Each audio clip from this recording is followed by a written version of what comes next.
Monsieur le député de Saint-Jean. Précédemment, le ministre a mentionné que pour certains petits organismes, ils n'ont peut-être pas tout en place comme système. Donc, qu'est-ce qui va arriver pour ces petits organismes-là? Parce que ma collègue posait la question au ministre. Le ministre dit qu'il n'y aura pas de nouveau système informatique, il n'y aura pas de coûts supplémentaires pour les organisations. Mais dans le cas des petits organismes que le ministre mentionnait qu'ils n'avaient peut-être pas en main à l'heure actuelle les systèmes pour traiter ces informations-là, qu'est-ce qui va arriver pour ces petits organismes-là qui, souvent, petits organismes dit petit budget? Oui. Monsieur le ministre. Peut-être je vais m'exprimer un petit peu plus clairement. C'est parce que dans le cas des réseaux, il y a des systèmes centralisés. Donc, on va être capable de recevoir une information sur une base beaucoup plus agrégée, beaucoup plus rapidement. Dans le cas des petits organismes, l'information va être plus désagrégée parce qu'ils ne sont pas nécessairement regroupés dans les mêmes systèmes, mais ils ont néanmoins tous un système de paix. Tous. Merci. Monsieur le député. Le Conseil du Trésor est assujetti à la loi? Oui. OK. Est-ce que le président du Conseil du Trésor. Pardonnez-moi? Le secrétariat du Conseil du Trésor. Oui. Est-ce que le président du Conseil du Trésor a prévu des effectifs supplémentaires pour traiter toute cette information-là qui peut, comme je viens d'entendre, venir de différents systèmes, donc de différentes façons? Monsieur le ministre. Non, on va le faire à l'intérieur des ressources. Merci. Monsieur le député. Parce que ce que j'ai entendu de ma collègue d'Hochelaga-Maisonneuve, ma collègue de Joliette, moi, je me questionne beaucoup sur l'uniformité des données. Dans le sens où si ça vient de différents systèmes, ça prend quand même un certain temps ou des effectifs pour uniformiser par la suite pour pouvoir faire des comparables. Sinon, ça sert à quoi d'avoir toutes ces données-là? Quand on veut on veut être sûr que quelque chose ne fonctionne pas, c'est qu'on l'inonde de données. Donc, plus qu'on a de données, plus ça devient compliqué à gérer. D'entendre que là, ça peut venir sur une base assez régulière, aussi régulière qu'aux 2 semaines ou au mois, venir de différents systèmes de paye, je me dis, je lève mon chapeau pour les gens du secrétariat au Conseil du Trésor qui vont colliger tout ça puis qui vont travailler là-dessus. Là. Ça va devenir assez complexe de pouvoir comparer et que ça soit utile. Parce que sinon, ça sert à quoi de faire ça si on n'est pas capable de comparer ou de faire un suivi? Merci. Monsieur le ministre. C'est une très bonne question à laquelle on a beaucoup réfléchi. Ça a été d'ailleurs l'objet des consultations qu'on a faites auprès des ministères concernés.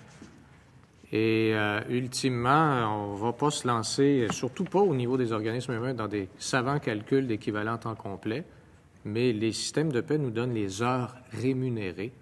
Et ces heures rémunérées, ça va être un étalon assez important là, du suivi.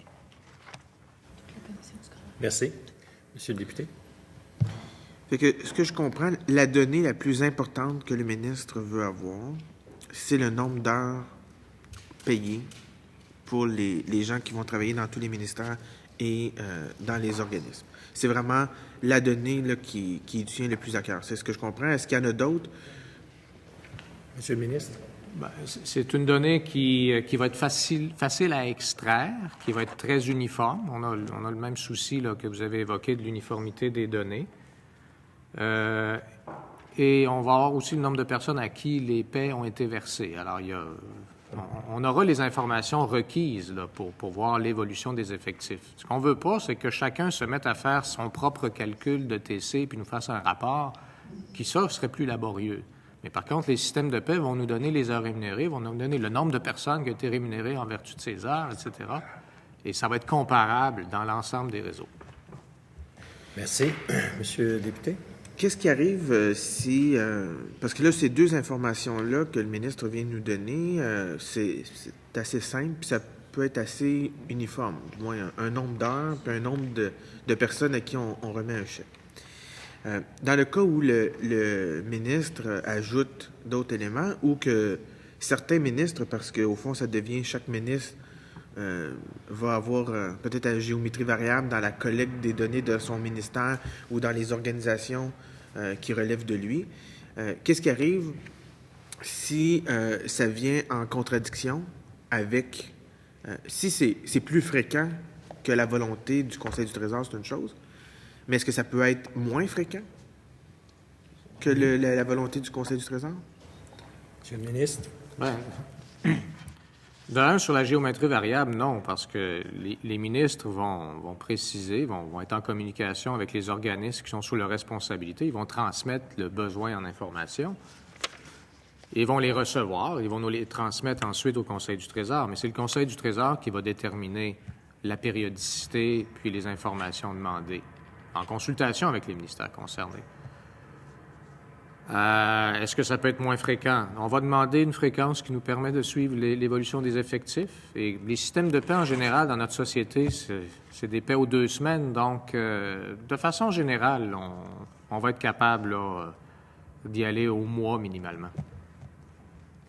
Merci. Monsieur le député de Saint-Jean? Parce que l'article dit « La périodicité peut notamment varier en fonction du renseignement à transmettre ». Donc, je comprends que certaines informations seront plus fréquemment demandées que d'autres. C'est ce que je comprends? Monsieur le ministre? Ici, c'est une question de flexibilité. Alors, est-ce qu'on dit le projet de loi ne s'intéresse qu'aux heures rémunérées? Non, on pourrait s'intéresser à d'autres choses aussi, si besoin est, pour avoir un meilleur portrait de la situation. Ça ne sera pas forcément à la même fréquence. Donc, il y a un élément ici de flexibilité qui est introduit. Certains renseignements pourraient être demandés à une fréquence moins grande.